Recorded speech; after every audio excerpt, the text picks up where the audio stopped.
Emmanuel Macron, les Haïtiens ne sont pas complètement cons. Ce sont des gens souvent admirables, qui font ce qu'ils peuvent et qui bien souvent doivent vivre à l'extérieur du pays et non à l'intérieur, où ils sont bloqués depuis longtemps.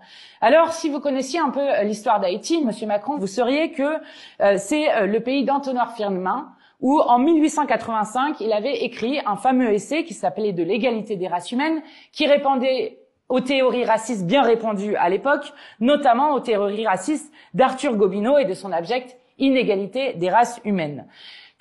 Si vous connaissiez l'histoire, Monsieur Macron, vous sauriez que Haïti est le pays de grands écrivains, comme Jacques Roumain, comme Jacques-Stéphane Alexis. C'est aussi le pays aujourd'hui de Yannick Lahens, d'Edwige Danticat, de l'économiste et femme politique Michel Pierre-Louis, des écrivains Lionel Trouillot, Louis-Philippe d'Alembert, entre autres illustres personnages.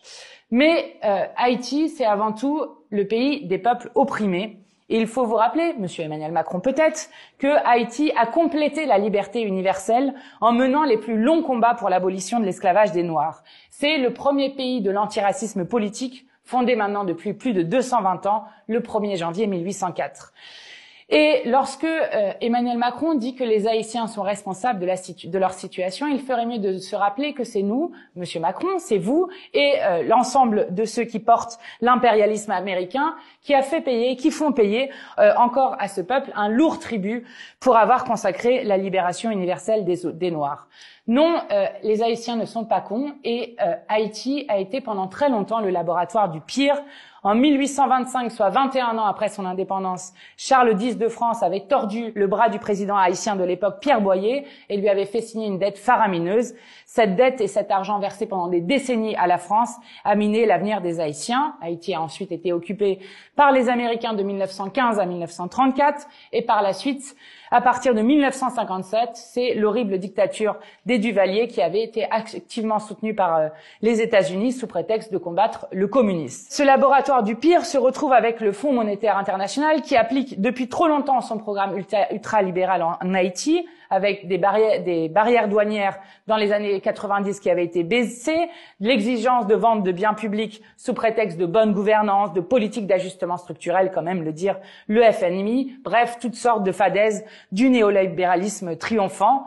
Haïti a été le laboratoire de tout cela.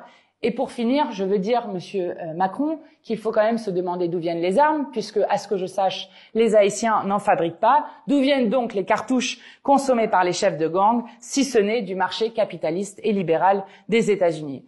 Non, Monsieur Emmanuel Macron, les Haïtiens ne sont pas complètement cons, comme partout. Les peuples en lutte, et plus que la plupart des autres peuples, ils sont victimes d'un ordre impérialiste, frappés d'inégalités chroniques depuis bien trop longtemps, victimes du non-partage des richesses et d'un néolibéralisme que vous forcez ce pays à avaler depuis trop longtemps.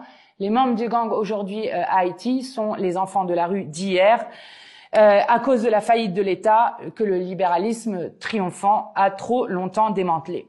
Alors, Monsieur Macron, si vous voulez vous renseigner un seul moment sur la dette haïtienne, je vous invite à lire un livre intitulé « Haïti-France, les chaînes de la dette »